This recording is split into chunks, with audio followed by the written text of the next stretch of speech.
So, you want to start Lupin the Third, but you have no idea where to start? Let's start with a little bit of background. While the world of Lupin the Third might change, the characters are constant, kind of like comic books. So first we have Lupin the Third, who is a grandson of Arsène Lupin, the gentleman burglar from the classic books written by Maurice Leblanc. Taking after his grandfather, he sends a calling card to the people he's planning to steal from. He's very lighthearted and has a soft spot for women. While he is not above killing his target, he'd rather not. Next we have his right-hand man, Jigen Daisuke, a man who can quick draw his Model 19 revolver in .03 seconds, and is known to have trouble with women. Then we have Goemon Ishikawa the 13th, wielding the world's sharpest blade. Often stoic in nature, he may not be in every episode, but he's a very integral part of the cast. Officer Zingata, an Interpol officer whose life goal is to catch Lupin III. Finally, Mine Fujiko, Lupin's love interest, a rival thief who works with the team. Mine often causes the team trouble and betrays them to get the upper hand, but for some reason Lupin just can't get his mind off of her. Lupin III is split up into 5 parts, which can typically be identified by the color of jacket Lupin is currently wearing. Part 1 and a couple of OVAs have him sporting the green jacket. Part 2 and most of the films and TV specials have a red jacket. Part 3 have the pink jacket, blue for 4 and onward. Before Part 4, and more specifically before the OVA titled The Woman Called Fujiko Mine, most of the episodes are episodic in nature, having very little to do with each other and no overarching plot. This gives you the freedom to pick and choose which episodes you'd like to watch and start anywhere as long as you know the main cast. And obviously because you clicked on the video and you saw the title, you have one main question is, where do you start? Well, I find that there are 3 main options, the first being chronologically. But the downsides of this is that the natures of all the seasons are not exactly the same. So part 1 is a little bit darker than 2 and 3, but 4 and onward have an overarching plot. So if you want something a bit more comedic, you have to go somewhere closer to 1, 2, and 3. If you want something a little comedic and a little bit more serious, with a little bit of drama included, you probably want to go to part 1, which leads me to door number 2, which I call the Final Fantasy route. Simply, you pick the genre that you would like to watch that day. You want us to watch something a little bit more comedic and humorous in nature? 2 and 3. If you want to watch something with a little bit more drama, probably 1. If you want something with an overarching plot that you feel like builds up to something, 4 and 5 is probably the route you want to go. And the benefit of this is basically you can watch any other part without it interfering with the other one because none of them really have anything to do with each other, just that the main cast is about the same.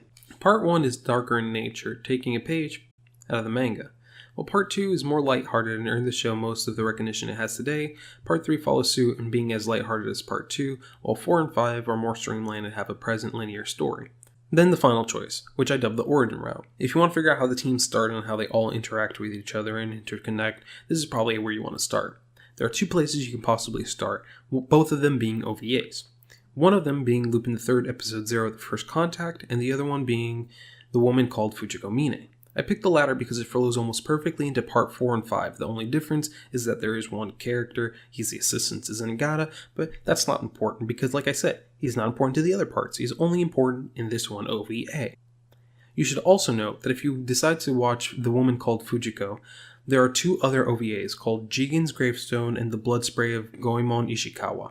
And they both connect, but they focus less on Fujiko and less on Lupin and more on Jigen and Goemon, which they were pretty interesting, keep similar art styles and a little bit more background. Both of these OVAs give the cast a stronger relationship versus just assuming they work how they're supposed to work. You could also read the manga, but hey, who does that anymore, right? Lupin III is a cultural icon that stems back from 1971, with many different interpretations. With so many options to start with, it's kinda hard to find a place to watch them all. Psst, check the description. It can be a little bit overwhelming, but trust me, we highly recommend this show. So some final thoughts. I feel like I should mention that the OVAs are very similar to movies. I mean, because that in essence, that's what an OVA basically is. So it's the same concept. You know, you just need to know the main cast, and you're supposed to watch them in one sitting, basically. I'm sure you guys noticed this, but I'm kind of new to this, and I'd like to bring more content to my channel other than the Let's Plays. And I hope you guys enjoyed this. It's amazing to me that a 4-minute video took me almost like a week to record, edit, and put together, but I had a lot of fun doing it. I really enjoyed Lupin the Third.